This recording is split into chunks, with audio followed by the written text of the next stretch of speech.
My ex-husband Tom's cruel words still echo in my mind. I shouldn't have married an old hag like you. Younger women are definitely better. I can't even walk with you in public. You're so embarrassing. If I could, I'd go back in time and start my life over. He said these things to me a decade ago. I'm Elizabeth, and I'm 48 years old now. I was 33 when I married Tom, who was 5 years younger than me. We met at the hospital where I worked as a nurse, and he was a new doctor fresh out of his residency. Tom frequently sought my advice, and his genuine curiosity was endearing, so I found myself drawn to him despite our age difference. After 2 years of dating, we married. Despite some initial worries about the age gap, Tom seemed unconcerned, so I put my doubts aside. However, after 5 years of marriage, Tom's demeanor changed.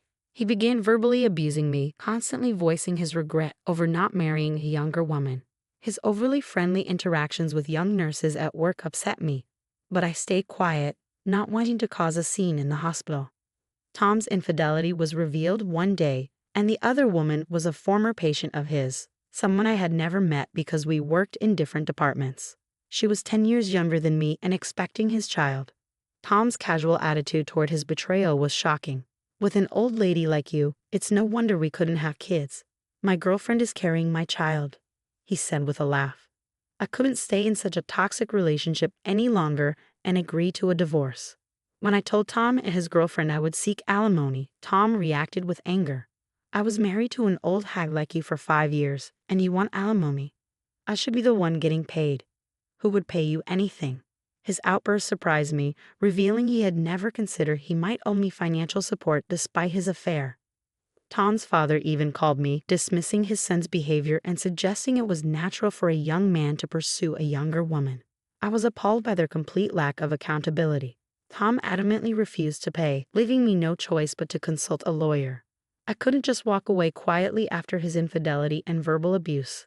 The lawyer assured me I had the right to seek alimony, and I entrusted them with the process. It's often said that divorce is more challenging than marriage, and I certainly found that to be true. Thanks to my lawyer's efforts, I received a fair alimony settlement, ended the lease on our shared apartment, and began living on my own. I changed my last name back to my maiden name, Britton. One positive outcome was that Tom transferred to a different hospital. I wouldn't want to work with a greedy old hag like you, he remarked as a final jab. Though he quickly secured a new position at another hospital, likely in anticipation of backlash from marrying his mistress, it was clear he had planned his next move carefully. Despite everything, rumors about me circulated, suggesting I had been cast aside by my younger husband. This constant gossip weighed heavily on me and made me feel paranoid. Eventually, I left my job at the hospital. After some time aimlessly drifting, I decided to pursue work again, as I thrive on staying busy and active. Luckily, I found a small maternity clinic just 2 stops away from my new home that was looking for nurses, and I was hired immediately. Though the hospital was small with few doctors and nurses, it was a pleasant work environment where everyone got along well with patients. Miss Britton, you have a keen eye and the patients adore you. We're fortunate to have you, they would tell me. But my peace didn't last long. A pregnant woman was referred to us from another hospital, and I immediately recognized her name, Sarah Evans. She shared the same last name as Tom's mistress. Curious, I checked her husband's name, Tom Evans, a doctor. Without a doubt, it was my ex-husband Tom. His new hospital lacked an obstetrics department, so they had been referred to us. Since I had resumed my maiden name and we had never met in person, she did not recognize me, but I never expected our paths to cross here. I hesitated to reveal to anyone that she was my ex-husband's mistress, so I kept the information to myself for a few days. Then one day, Tom accompanied his wife to her checkup. His eyes widened in shock when he saw me. Clearly, he had not anticipated running into me here, and I certainly had no desire to see him either. "What are you doing here?" Tom questioned me, and his wife quickly realized who I was. "Wait, is she here to harass us?" she asked, casting an accusatory glance in my direction. "Of course not," I replied. "I was here first. I had no idea Tom had moved near this hospital." But Tom refused to hear my side of the story and accused me of following them to cause trouble. "You're stalking me, aren't you?" he shouted. "Don't be absurd." "Why would I do that?" "You squeezed money out of me because you're old and got dumped," he yelled, causing everyone in the examination room to learn about our relationship. The stares of the onlookers made me feel uncomfortable, even though I knew Tom was in the wrong. His wife escalated the situation by feigning distress, saying, "Oh, I'm scared. I feel like I've been targeted ever since I came here. What if something happens to my baby?" Tom took this opportunity to demand, "Please keep her away from my wife." The doctor in charge then asked me to leave the examination room, likely just trying to defuse the situation. I understood the need to prioritize patients, but I felt deeply humiliated. I didn't want to be there either, especially because I didn't want the details of my divorce to be exposed. To make matters worse, Tom's wife continued to berate me every time she came to the hospital.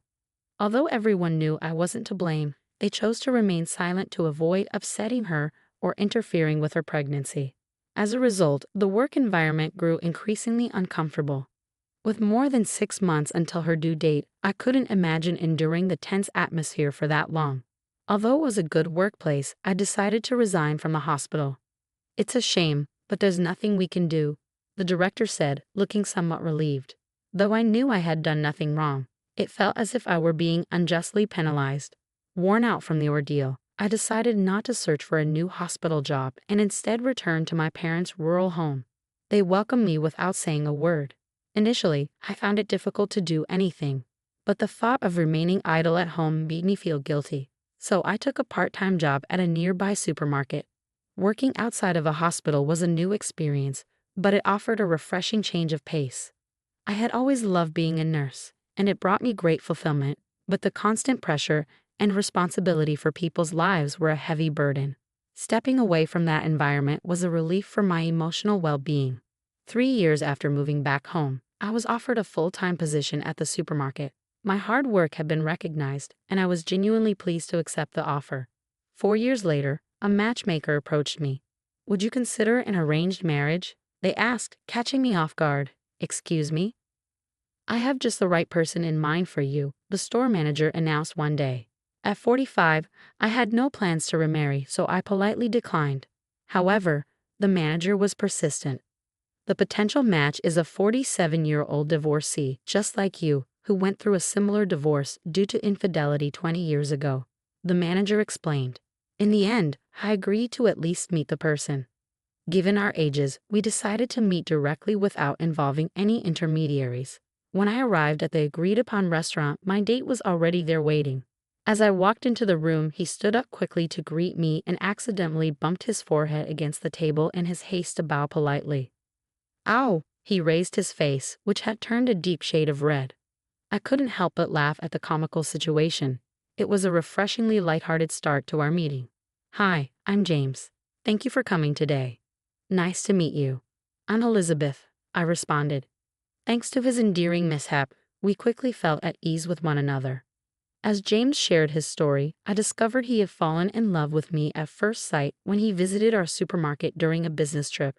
He had arranged the meeting after discussing it with his college senior, who happened to be the manager of our main store. "I hope we can pursue a serious relationship," James said earnestly. Although I had initially planned to decline any romantic involvement, I found myself wanting to see him again instead. After dating for 6 months, we decided to get married. My parents were delighted with James and his thoughtful nature, and they were truly happy for us. Living with a husband who always puts me first has been a blessing. Since we were both older, we had agreed not to have children and instead hoped to enjoy a peaceful life together. But when I turned 48, my health began to decline. A visit to the hospital revealed an unexpected surprise. I was pregnant. I never thought I would conceive at my age, and my initial symptoms did not suggest morning sickness. My husband seemed just as taken aback. "It looks like there's a baby on the way," I told him. His immediate response was, "That's wonderful. So who's the lucky one? Do I know them?" "Yes, you know them very well. They're standing right in front of you," I said with a smile. "What? I'm the one who's pregnant?" he asked, astonished. At my words, my husband looked perplexed and remained silent for a moment. I couldn't help but think, of course, this is the reaction I expected. He turned his gaze to my belly, our baby. I nodded, and his eyes grew even wider in surprise. The news was so unexpected that it clearly took him a moment to process. "I mean, even I didn't see this coming. So we're going to be mom and dad." "Looks like it," I confirmed. "Really? Whoa." My husband, taken aback by the unexpected news, embraced me with excitement. It's unbelievable. A miracle, a miracle. Is it okay for me to give birth? I hadn't considered not going through with the pregnancy, but I was aware of the potential complications given my age. Even the hospital staff asked me, "What do you want to do?" I understood the risks of having a baby at an older age for both the mother and child. I anticipated that not everyone around me would be supportive, and some might question my decision. Concerns about raising a child at this stage of life also weighed on my mind.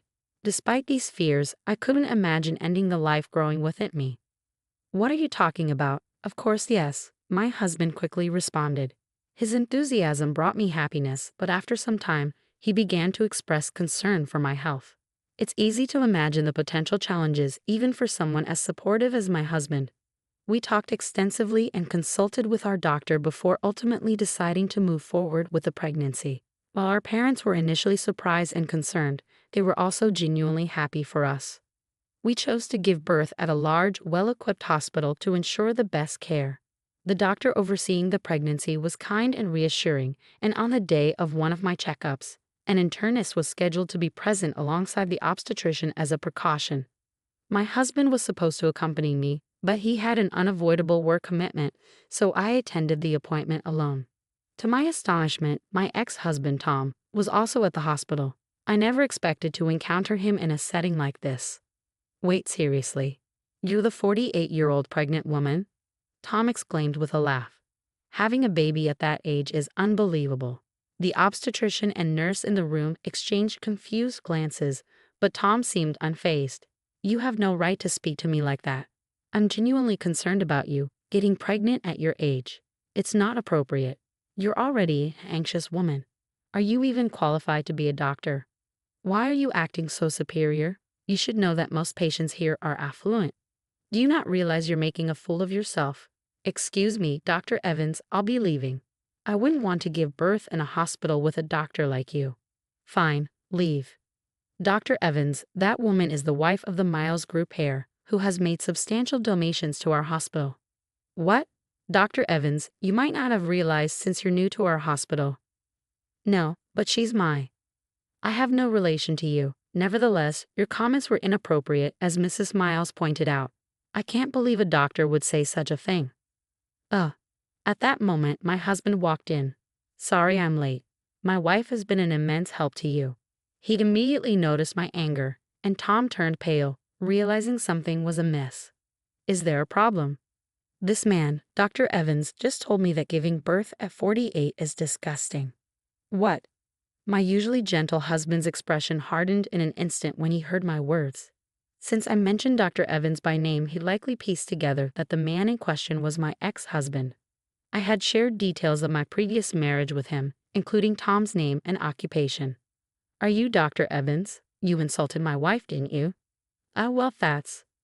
"What kind of hospital allows a doctor to insult a patient? I can't trust this place with my wife and our unborn child." As soon as my husband finished speaking, the nurse who had left earlier returned with the hospital director. I was informed there had been some disrespect.